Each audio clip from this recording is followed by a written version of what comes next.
So pair of linear equation in two variable. अच्छा, इसमें अभी तक हमने क्या क्या देख लिया है? हमने ये देख लिया कि लीनियर इक्वेशंस क्या होती हैं, लीनियर इक्वेशंस क्या होती हैं ये हमने समझ लिया है। जिस इक्वेशन में हाईएस्ट पावर ऑफ वेरिएबल कितनी हो, 1 हो, तो वो लीनियर इक्वेशन। अच्छा, पेयर का मतलब क्या हो गया कि दो लीनियर इक्वेशंस होंगी। फिर हमने ये समझ लिया है कि उनका ग्राफिकल रिप्रेजेंटेशन कैसे होगा, ग्राफिकल रिप्रेजेंटेशन। हाँ, तो लीनियर इक्वेशन का ग्राफिकल रिप्रेजेंटेशन कैसा होता है?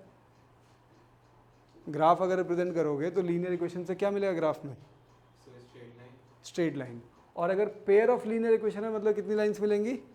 दो लाइंस मिलेंगी। ठीक है, तो हमने पहला लीनियर इक्वेशन को समझा, दूसरा हमने ये समझा कि ग्राफिकल रिप्रेजेंटेशन कैसे होता है उनका, और तीसरा ग्राफिकल रिप्रेजेंटेशन से उसका सॉल्यूशन, ग्राफिकल रिप्रेजेंटेशन से उसका हमने सॉल्यूशन फाइंड किया था। ठीक है। अच्छा, जो ये पेयर ऑफ लीनियर इक्वेशंस हैं इनके इंटरेक्शन किस किस टाइप के हो सकते हैं?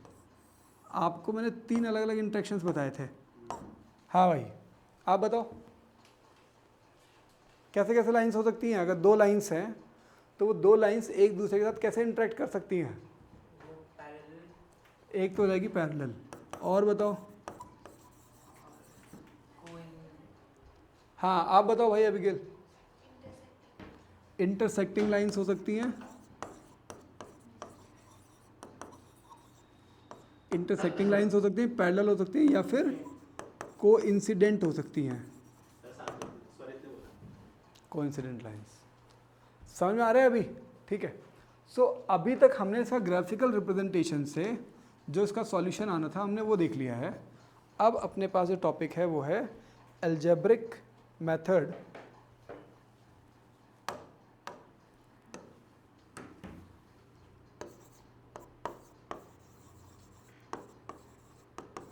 algebraic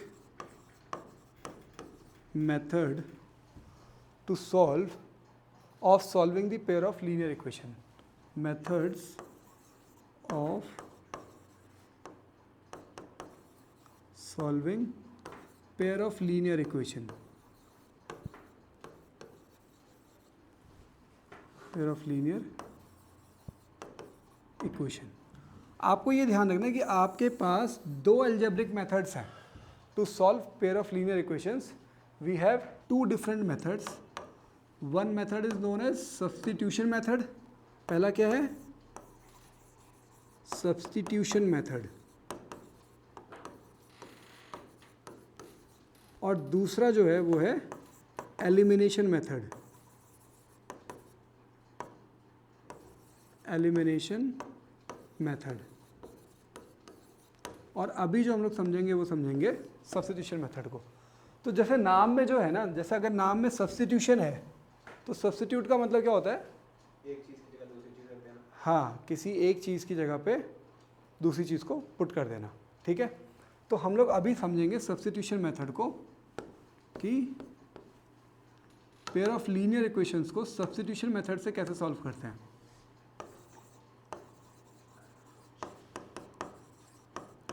substitution method.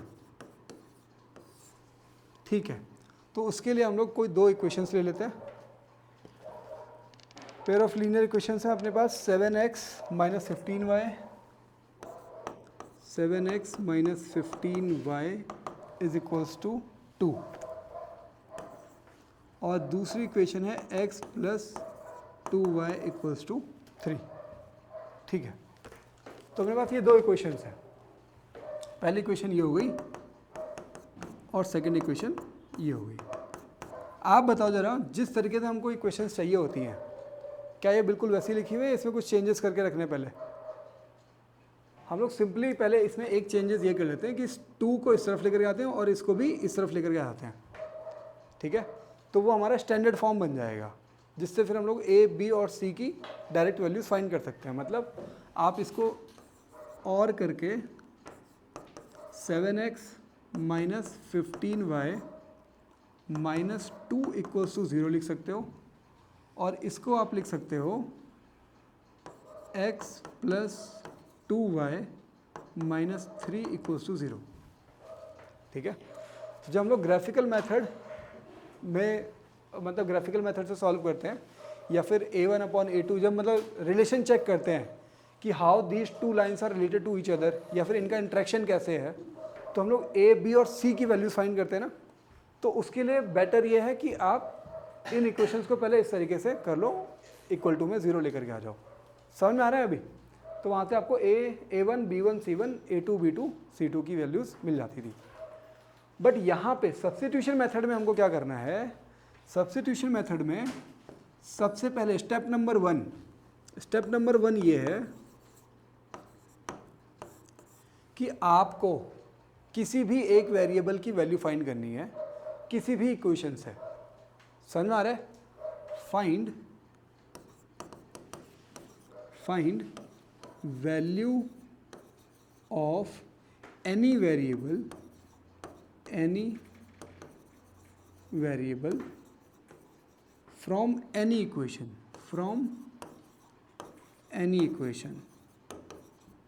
बात समझ में आ रही है?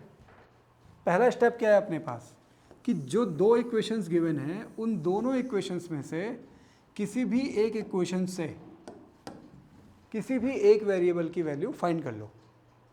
ठीक है, अच्छा वेरिएबल क्या क्या है अपने पास? x and y।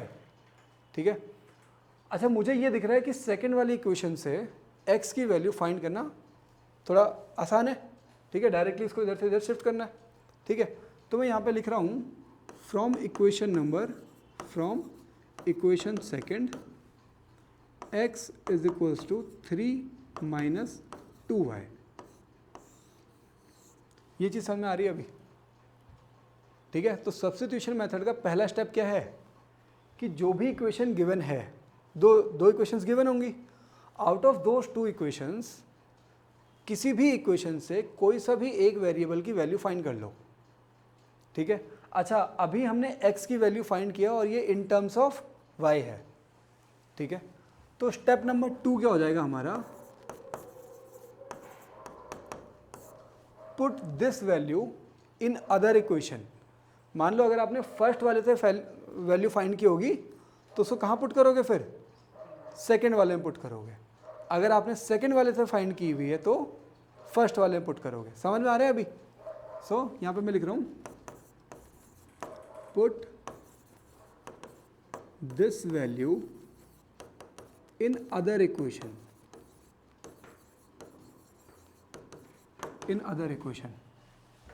ठीक है, मतलब अगर आपने एक से अगर वैल्यू फाइंड की हुई है, तो अगर हमने अभी कौन से फाइंड किए हैं? सेकंड से फाइंड किया है, तो हम लोग किस में पुट करेंगे अब वैल्यू को? फर्स्ट वाले में पुट करेंगे। ठीक है, सो जो चीज़ें मैं ये इस वाले कलर से जो अभी डाल रहा हूँ ना, ये तो मैंने स्टेप्स लिखे हुए हैं। आंसर राइटिंग में वो चीज़ें आएंगी जो मैंने इस कलर से लिख रहा हूँ, ये वाली। ठीक है, तो आप इसके बाद ये लिखने के बाद क्या लिखोगे? पुटिंग दिस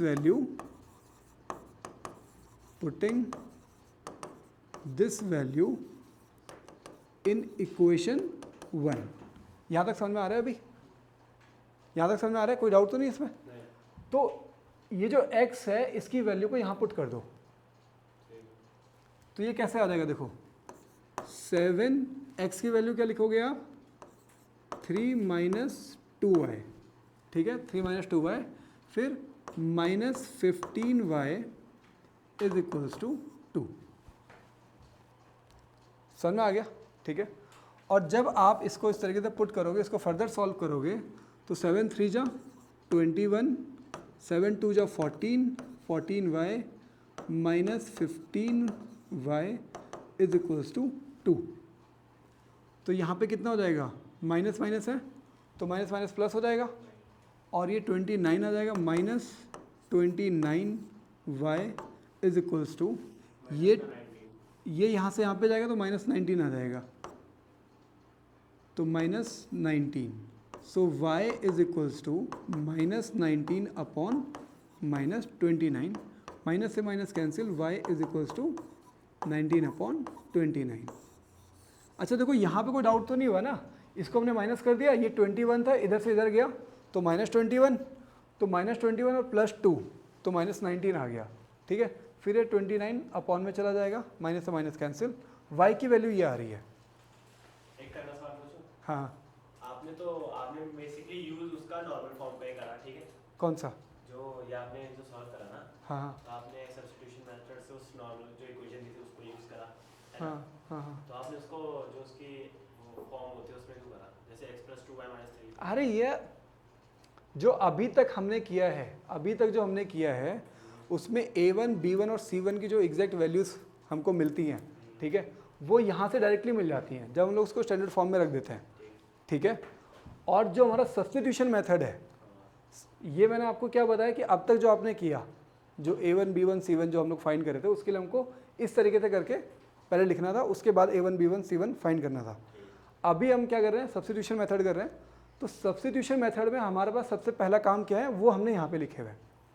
इसके लिए अगर आपको चाहे कैसी भी इक्वेशन दे दें, वो किसी भी फॉर्म में दे दें, आपको तो बस क्या करना है, पहले एक वेरिएबल की वैल्यू फाइंड करनी है, दूसरे में पुट करना है, ठीक है। अभी सबको समझ में आ रहा है कि इसमें अभी क्या चीज़ चल रही है, ठीक है। फिर आगे बढ़ते तो y की वैल्यू हमारी देखो क्या आ गई है, 19/29 आ गई है। सो इसको हम लोग थोड़ा और लिख सकते हैं, देखो, put this value in other equation and find the value of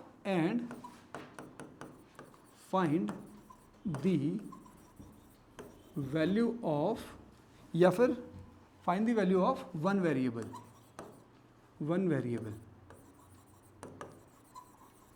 समझ में आ रहा है अभी?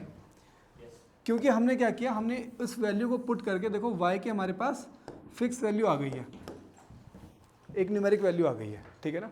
तो ये स्टेप नंबर 2 हो गया हमारा पूरा। अब स्टेप नंबर 3 क्या होगा, तो स्टेप नंबर 3 यहाँ पे लिख रहा हूँ है,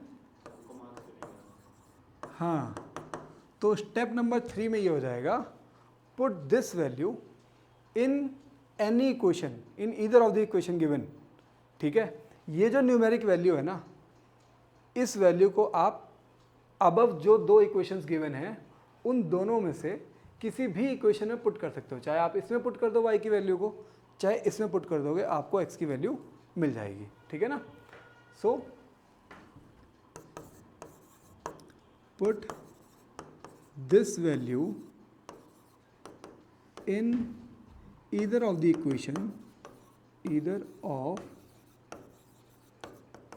equation and find the value of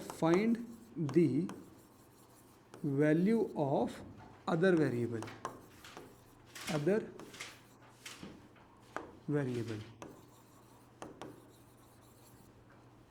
ठीक है। अब वो कैसे करेंगे, वो करके देखते हैं एक बार। अब बताओ, जो दो इक्वेशंस आपको गिवन हैं उसमें सिंपल इक्वेशन कौन सी लग रही है, फर्स्ट वाली या सेकंड वाली? ज़्यादा आसान इक्वेशन सेकंड वाली है, ज़्यादा आसान लग रही है, ठीक है। तो हम लोग y की वैल्यू यहाँ पुट कर लेते हैं, ठीक है। तो ये एग्जैक्टली कैसे हो जाएगा, तो x + 2 × y की वैल्यू अभी हमारी क्या आई है, 19/29। सो 19/29 इज इक्वल्स टू 3, ठीक है। हाँ, सो 19 2 कितना हो गया, 38/29 इक्वल्स टू 3। और इसको फर्दर सॉल्व करते हैं, तो x equals to 3 - 38/29। So x equals to 7 2 carry और यहाँ पे हो जाएगा 87 - 38/29। तो यहाँ पे आ गया 9, 7 - 3 कितना हो गया, 4, 49/29। ऐसा आ रहा है क्या आंसर? हाँ, ये आ रहा है, कर दिया मैंने। 49/29, ठीक है। अच्छा अभी बताओ, किसी को कोई डाउट तो नहीं यहाँ तक? अगर आप NCERT की बुक में देखोगे सेम ये वाला एग्जाम्पल, तो इन्होंने, हाँ ठीक है, लगभग इसी तरीके से कर रखा है। अच्छा अभी बताओ ज़रा, किसी को कोई डाउट तो नहीं यहाँ तक है? अब इसमें समझने वाली चीज़ ये है कि भाई इससे आप मुझे ये बताओ कि हमारे पास जो इक्वेशंस थी दो लाइंस थी, उससे हमको कैसे कैसे इंटरेक्शंस मिल रहे थे, इंटरसेक्टिंग, पैरेलल और कोइंसिडेंट। अच्छा, अगर यहाँ पे ये दो इक्वेशंस अगर हमको गिवन थी, दो इक्वेशंस हमको गिवन थी और इन दो इक्वेशन से हमने x की वैल्यू ये फाइंड कर ली और y की वैल्यू हमने ये फाइंड कर ली, इसका मतलब ये लाइंस कैसी हैं, इंटरसेक्टिंग लाइंस हैं। तो बात ये आती है कि सब्स्टिट्यूशन मेथड से जो कोइंसिडेंट लाइंस होंगी या जो पैरेलल लाइंस होंगी उनका पता कैसे चलेगा, समझ में आ रहा है अभी? ठीक है, तो भाई अगर जो हमने सब्स्टिट्यूशन मेथड लगाया उससे तो हमको वैल्यूज़ मिल गई, लेकिन अगर बाई चांस ये पैरेलल इक्वेशंस होती, मतलब पैरेलल लाइंस होती या कोइंसिडेंट लाइंस होती, तब हमको सब्स्टिट्यूशन मेथड से कैसे पता चलता? सो देखो उसके लिए क्या था, ये जो लास्ट चीज़ आई है ना, ठीक है, यहाँ पे एक वेरिएबल है और उसकी न्यूमेरिक वैल्यू मिल रही है आपको, समझ में आ रहा है? यहाँ पे एक जो इससे पहले भी जो हमारा वेरिएबल वाला था, तो एक वेरिएबल था और एक न्यूमेरिक वैल्यू मिल रही थी, समझ में आ रहा है? अगर आपका कोइंसिडेंट लाइंस होंगी, फॉर कोइंसिडेंट लाइंस, तो सब्स्टिट्यूशन मेथड में कोइंसिडेंट लाइंस के लिए क्या होगा वो समझो, फॉर कोइंसिडेंट लाइंस, ये जो लास्ट में आपको वैल्यू मिली है, ठीक है, यहाँ पे एक ट्रू स्टेटमेंट आएगी। ट्रू स्टेटमेंट कैसे हो सकती है, जैसे देखो, जैसे मान लो आपका आ रहा है 2 = 2, सॉरी 2 = 2, इस केस में क्योंकि ट्रू स्टेटमेंट आनी है, अगर कोई ट्रू स्टेटमेंट आ रही है 2 = 2 आ गया, या 5 = 5 आ गया, या फिर 19 = 19 आ गया, कुछ भी ऐसा आ गया, कोई भी ट्रू स्टेटमेंट आ गई, इसको करने के बाद यहाँ पे वेरिएबल नहीं आ रहा है, वेरिएबल्स कैंसिल हो जा रहे हैं, सिर्फ एक ट्रू स्टेटमेंट आ रही है। तो अगर ट्रू स्टेटमेंट आएगी, क्या आएगी, ट्रू स्टेटमेंट अगर आएगी, ट्रू स्टेटमेंट विदाउट वेरिएबल,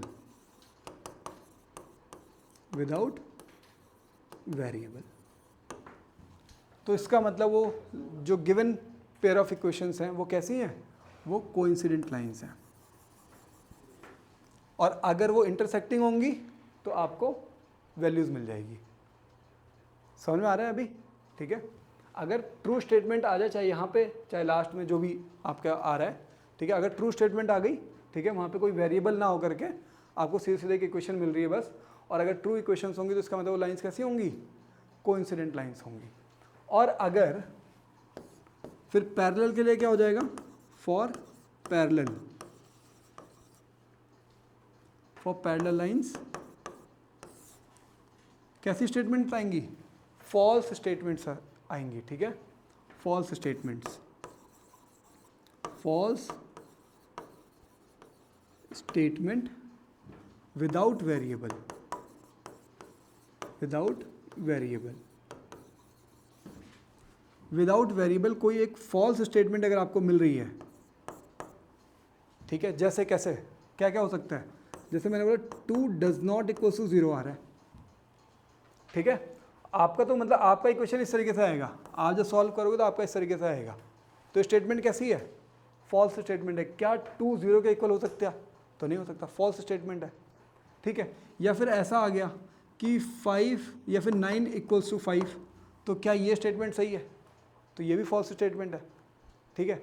ऐसी कोई भी स्टेटमेंट आती है जिसमें वेरिएबल ना हो, यहाँ पे लास्ट में वेरिएबल नहीं आएगा, सिर्फ एक न्यूमेरिकल स्टेटमेंट्स आएंगी, ठीक है, और जो कि फॉल्स इन नेचर होंगी, ठीक है। तो इसका मतलब कि वो जो दो पेयर ऑफ इक्वेशंस गिवन है उनसे कैसी लाइंस बन रही हैं, पैरेलल लाइंस बन रही हैं, समझ में आ गया अभी? ठीक है, इसके भी एक दो एग्जांपल कर लेंगे हम लोग अभी। हाँ भाई, तो जरा इधर ध्यान दो अभी। In a shop the cost of 2 pencils and 3 erasers is ₹9, ठीक है, और and the cost of 4 pencils and 6 eraser is 18. Find the cost of each pencil and each eraser, ठीक है। तो अपन लोग सबसे पहला काम तो ये करते हैं कि let cost of each pencil, cost of each pencil is equals to x.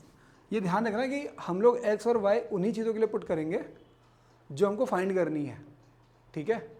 तो ऐसा, तो let cost of each pencil is x and cost of each eraser is equals to y, ठीक है।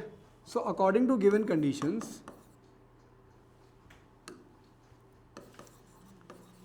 according to given conditions,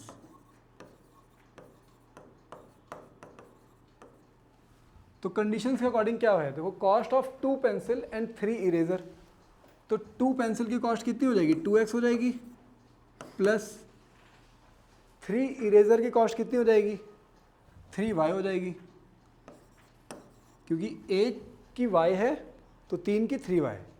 ऐसी pencil की, एक pencil की cost x थी तो 2 पेंसिल की कॉस्ट 2x हो जाएगी। समझ में आ रहा है। और वो बोल रहे कि टोटल जो है वो 9 रुपये हुए हैं, 9 रुपीज़। तो ये फर्स्ट इक्वेशन बन गई हमारी, इक्वेशन नंबर 1। सेकेंड इक्वेशन क्या बनेगी फिर, and the cost of 4 pencil, तो एक पेंसिल की अगर x है तो 4 पेंसिल की कितनी हो जाएगी, 4x, प्लस 6 इरेजर, तो एक इरेजर की कॉस्ट अगर y है तो 6 इरेजर की हो जाएगी 6y इज इक्वल्स टू कितना है, टोटल 18 रुपीज़ है। तो ये हमारी सेकेंड इक्वेशन बन गई। वैसे इसको देख करके ही लग रहा है कि ये कोइंसिडेंट लाइंस हैं, क्योंकि देखो a1/a2, b1/b2, c1/c2, सबका सब 1/2 ही आ रहा है, ठीक है। बट सब्स्टिट्यूशन मेथड से ऐसे क्वेश्चंस को कैसे पता, ऐसे क्वेश्चंस का कैसे पता चलता है वो देखते हैं ज़रा। तो सबसे पहले from equation number 1, easy equation वही लग रही है, फ्रॉम इक्वेशन 1, तो 2x plus 3y equals to 9, so 2x is equals to 9 minus 3y, so x is equals to 9 minus 3y whole upon 2। समझ में आ रहा है अभी, यहाँ तक समझ में आ गया, यहाँ तक कोई डाउट तो नहीं है। तो ये हमारा फर्स्ट जो हमने पहला काम करना था ना, कि किसी भी एक इक्वेशन से किसी एक वेरिएबल की वैल्यू फाइंड कर लो। अब इसको क्या करोगे हम लोग, सेकेंड वाली इक्वेशन में पुट कर देते हैं, putting this value in equation number 2,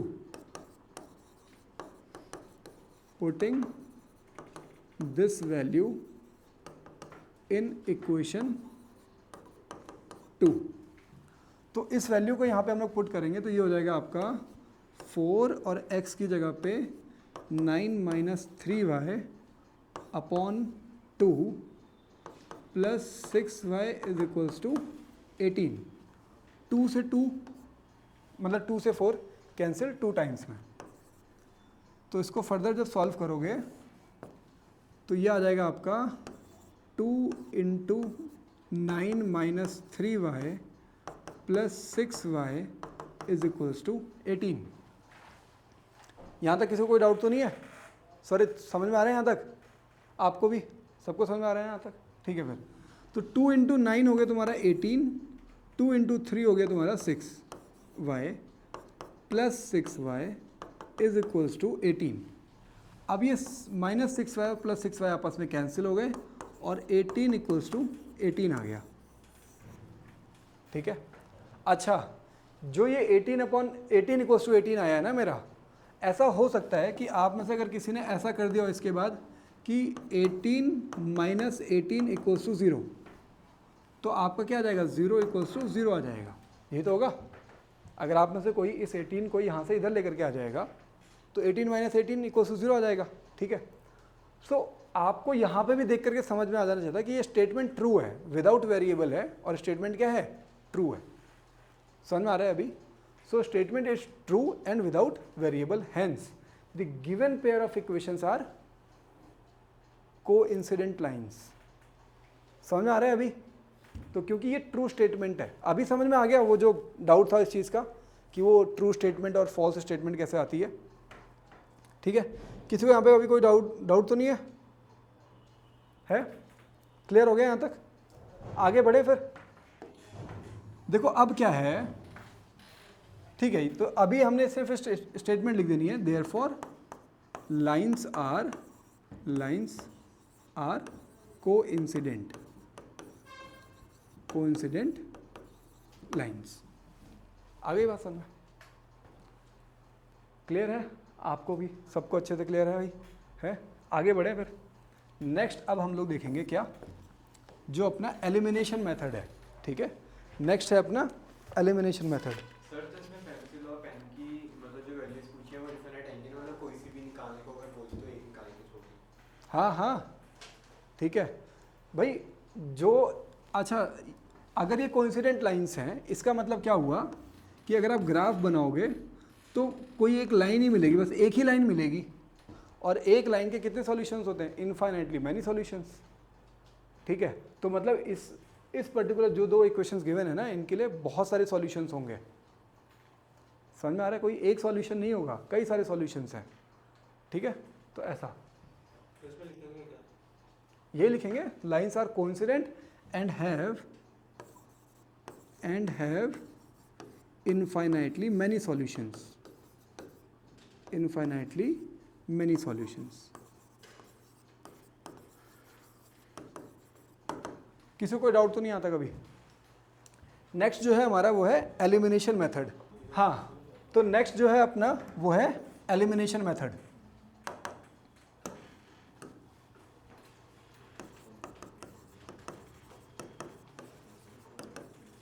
elimination method for solving pair of linear equations. ठीक है, अच्छा इसके लिए भी एक एग्जांपल ले लेते हैं पहले। अपने पास दो इक्वेशंस जो बनी हुई हैं वो है 9x minus 4y equals to 2000, 9x minus 4y equals to 2000, और दूसरी इक्वेशन है 7x minus 3y equals to 2000, 7x minus 3y equals to 2000। ठीक है, अब ज़रा समझते हैं कि ये जो अपना मेथड है एलिमिनेशन मेथड, इसमें होता क्या है। इसका पहला स्टेप ये है कि multiply both the equations bye a suitable number. ठीक है, क्या है? Multiply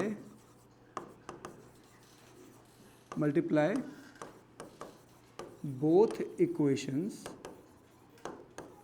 by a suitable number. Suitable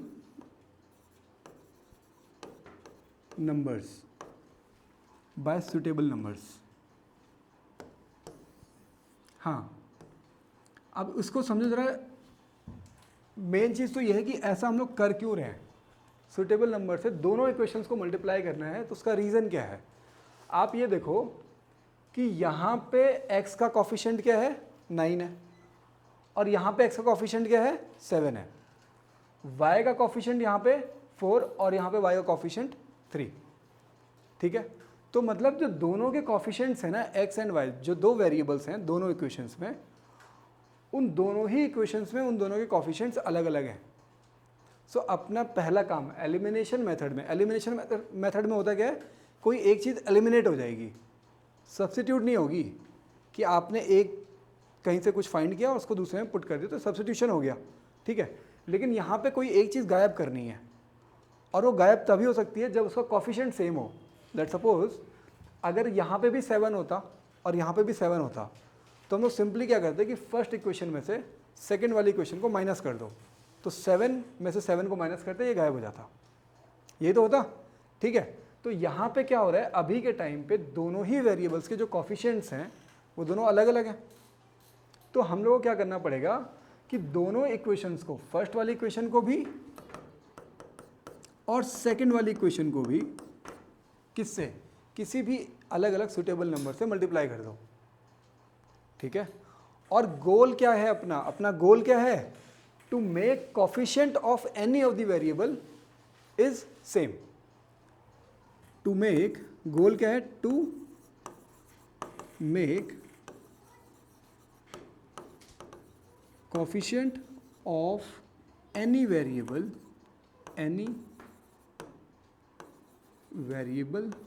as equal.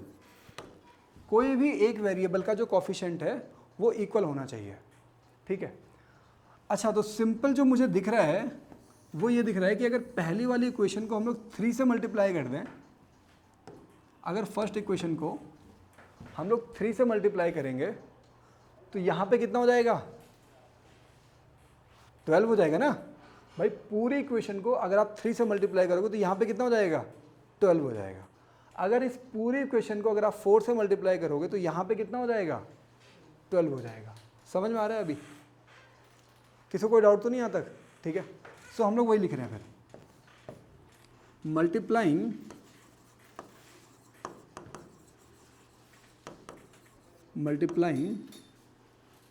Equation 1 by 3 and equation 2 by 4।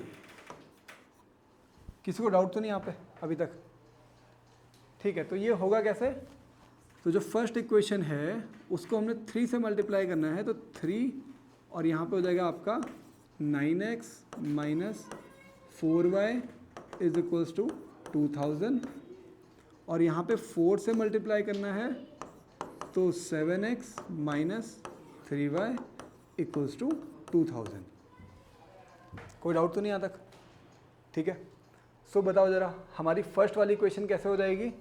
9 3 जा 27, तो ये हो जाएगा आपका 27x minus 12y is equals to 6000। किसी को डाउट है क्या इसमें? ठीक है, और सेकेंड वाली इक्वेशन कैसे रिड्यूस हो जाएगी? 7 4 जा 28x और 4 3 जा 12y इज इक्वल्स टू 4 2 जा 8000।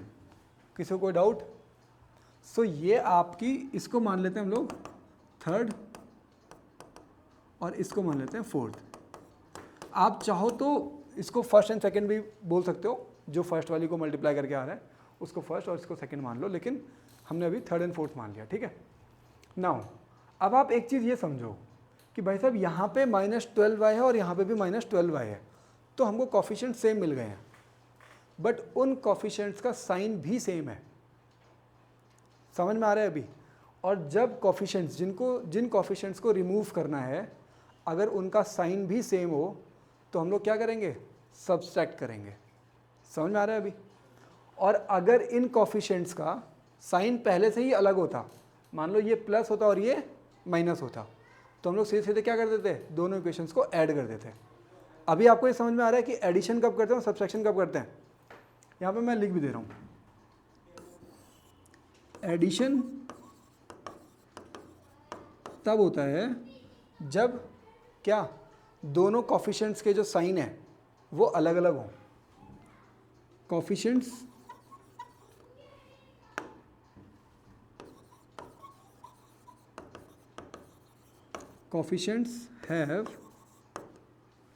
having different signs,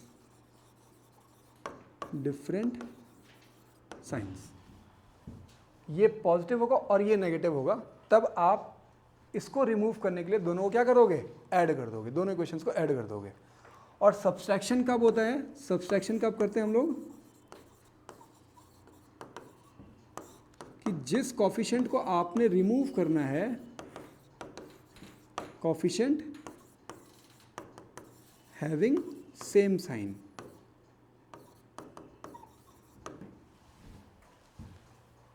ठीक है, तो अगर दोनों का, अच्छा आप बताओ, तो इस वाले केस में हमको क्या करना पड़ेगा? अगर हमको y वाली टर्म को हटाना है तो हमको क्या करना पड़ेगा? सब्सट्रैक्शन करना पड़ेगा। ठीक है ना, तो हम लोग सिंपली लिखते हैं सब्सट्रैक्टिंग इक्वेशन नंबर 3 या फिर फ्रॉम 4। ठीक है, सब्सट्रैक्टिंग इक्वेशन 3 फ्रॉम 4। तो पहले फोर्थ वाली इक्वेशंस को लिखो, 28x minus 12y equals to 8000, और फिर यहाँ पे आ जाएगा 27x minus 12y equals to 6000। But क्योंकि हमें सब्सट्रैक्ट करना है, क्योंकि हमें माइनस करना है, तो हम लोग जो ये वाली इक्वेशन है इसके सारे साइन चेंज कर देंगे। ये प्लस था तो ये माइनस हो जाएगा, ये माइनस था तो ये प्लस हो जाएगा, और ये प्लस था तो ये माइनस हो जाएगा। अब 28x माइनस 27x कितना हो गया, x आ गया, और ये माइनस है और ये प्लस है तो ये कैंसिल हो गए, और 8000 माइनस 6000 कितना आ गया, 2000 आ गया। x की वैल्यू कितनी आ गई अपने पास, 2000 आ गई। कोई डाउट है इसमें क्या, डायरेक्ट वैल्यू आ रही है इसमें सीधे सीधे, ठीक है। और अगर x की वैल्यू 2000 आ गई है, किसी भी इक्वेशन में आप पुट करके आप y की वैल्यू निकाल दोगे, और उसके लिए क्या लिखोगे, putting this value, putting this value in equation. कौन सी वाली इक्वेशन आसान लग रही थी हमको, सेकंड या फर्स्ट, दोनों एक ही जैसी हैं, बट फर्स्ट वाली हम पुट कर लेते हैं, इन फर्स्ट। और फर्स्ट इक्वेशन है अपने पास 9x माइनस 4y, तो 9x की जगह पे कितना आ गया, 2000 minus 4y is equals to 2000, ठीक है। अब तो 9 2 जा यहाँ पे हो गया तुम्हारा 18000 minus 4y is equals to 2000, और फिर ये यहाँ से यहाँ पे जाएगा, तो 4y is equals to minus 16000, so y is equals to 4000। किसी को कोई डाउट हो तो बताओ।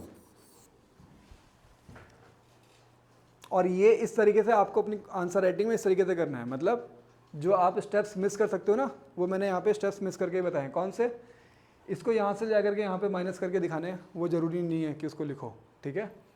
18000 इधर से इधर जाएगा तो माइनस हो जाएगा, और 2000 माइनस 18000 माइनस 16000 बचेगा, माइनस 16000 के अपॉन में माइनस 4 आएगा तो माइनस से माइनस कैंसिल, और 16 को आप 4 से डिवाइड करोगे तो 4 टाइम्स में, तो मतलब 4000 आ रहा है y की वैल्यू, ठीक है। तो x की वैल्यू कितनी आ गई अपने पास, 2000, और y की वैल्यू 4000, ठीक है ना। अच्छा, इसमें स्टेप्स में हमने सिर्फ अभी एक ही स्टेप की बात की थी, तो दूसरा स्टेप कहाँ पे हुआ, पहला स्टेप तो हमारा यही था कि हमने अलग अलग दोनों ही इक्वेशंस को अलग अलग नंबर से हमने क्या कर दिया था, मल्टीप्लाई कर दिया था, to make the coefficient of any of the variable as same, ठीक है। अच्छा, उसके बाद हमने क्या किया था, सेकंड स्टेप जो था इसका, इसके बाद है सेकंड स्टेप, ठीक है। यहाँ पे स्टेप नंबर 2, स्टेप नंबर 2 क्या है, ऐड और subtract, subtract the equations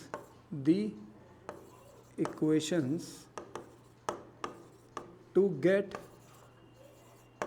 value of one variable। ये चीज़ समझ में आ गई है,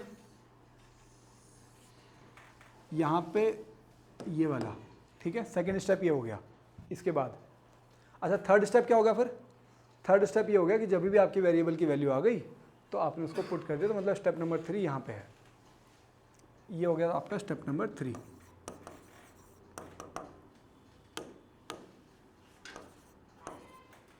पुट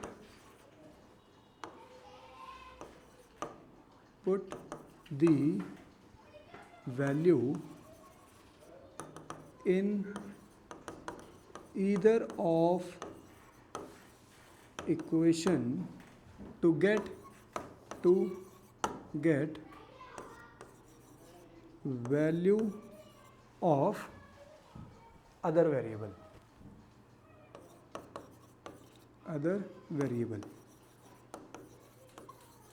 अच्छा, अभी बताओ भाई, पूरे अभी ये चैप्टर लगभग कंप्लीशन पे है। अब लास्ट में हमको सिर्फ और सिर्फ एक्सरसाइज करनी है, तो अभी भी अगर किसी को कोई चीज़ डाउट है तो पूछ लो। नहीं, पूरा सब समझ में आ रहा है। अच्छा, यहाँ पे भी अगर हम लोग एलिमिनेशन मेथड लगा रहे हैं, तो अगर आंसर्स आ जा रहे हैं आपको x और y की वैल्यूज आ रही है, इसका मतलब लाइंस कैसी थी, इंटरसेक्टिंग लाइंस थी। तो अगर लाइंस पैरेलल या फिर कोइंसिडेंट होंगी तो उसके लिए दोबारा क्या चीज़ आएगी हमारे पास, क्या चीज़, फॉल्स और ट्रू स्टेटमेंट, ठीक है। तो इस केस में जो लास्ट हमारी y की वैल्यू आई है, अगर यहाँ पे आपकी क्या मिल रही है, कोई स्टेटमेंट मिल रही है, स्टेटमेंट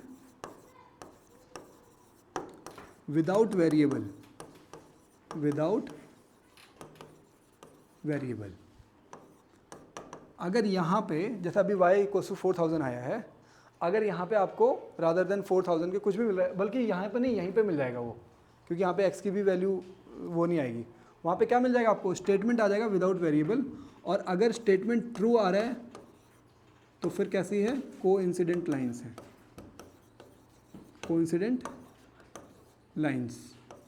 और अगर स्टेटमेंट फॉल्स आ रही है तो फिर ये पैरेलल लाइंस, पैरेलल लाइंस।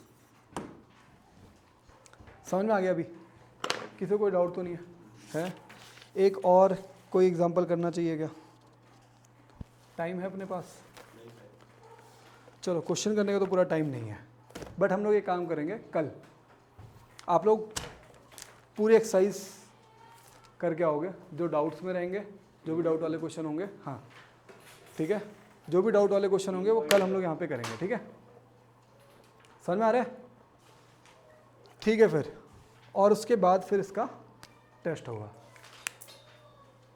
कल सैटरडे है, कल आप लोग अपने डाउट वाले क्वेश्चन लेकर के आ जाना। और दूसरी चीज़, अगर आप लोग कभी मान लो रिफ्रेशर या फिर किसी भी दूसरी बुक से कर रहे हो, कुछ क्वेश्चन ऐसे मिलते हैं जो कि इंपॉर्टेंट लग रहे हैं, ठीक है, या फिर PYQs भी आप लोग देख सकते हो, लेकिन पूरा सैम्पल पेपर मत लेकर के आ जाना कि सर इसको सॉल्व करना है पहले, ठीक है? अभी कोर्स कंप्लीट करते हैं, पर्टिकुलर चैप्टर्स के जो क्वेश्चंस आपको मिल रहे हैं वो लेकर के आ जाओ, उसको सॉल्व कर लेंगे, ठीक है?